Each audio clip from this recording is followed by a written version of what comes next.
पालघर जिल्ह्यातील अवैध धंद्यांचे समूळ उच्चाटन करण्याच्या सूचना पालघरचे पोलीस अधीक्षक यतीश देशमुख यांनी सर्व पोलीस ठाणे प्रमुख, स्थानिक गुन्हे शाखा व तालुका पोलिसांना दिल्या आहेत।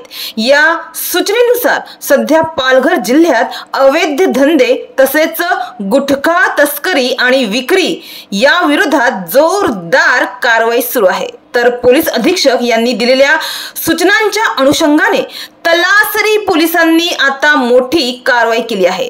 7 जुलै रोजी त्यांनी कारवाई करत तब्बल 4 लाखांहून अधिक किमतीचा गुटखा जप्त केला आहे। दिनांक 6 जुलै रोजी तलासरी पोलिसांना एक गोपनीय माहिती मिळाली होती की तलासरी हिवाळपाडा तास्कंद हॉटेल समोर मुंबई अहमदाबाद राष्ट्रीय महामार्गावरून मुंबईकडे एक वाहन अवैधरित्या गुटख्याची तस्करी करणार आहे, म्हणजे तिथून जाणार आहे।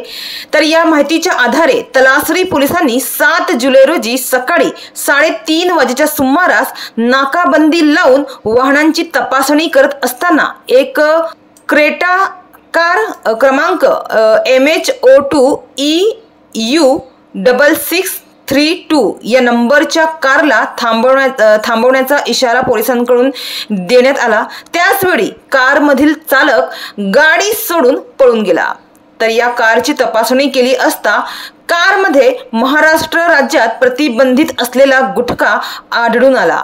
तर कार चालक अंधाराचा फायदा घेऊन पळून गेला।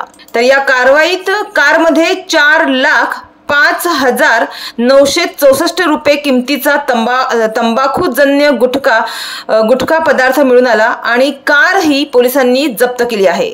तर कारसह एकूण 16,05,964 रुपये किमतीचा एकूण मुद्देमाल पोलिसांनी जप्त केला आहे।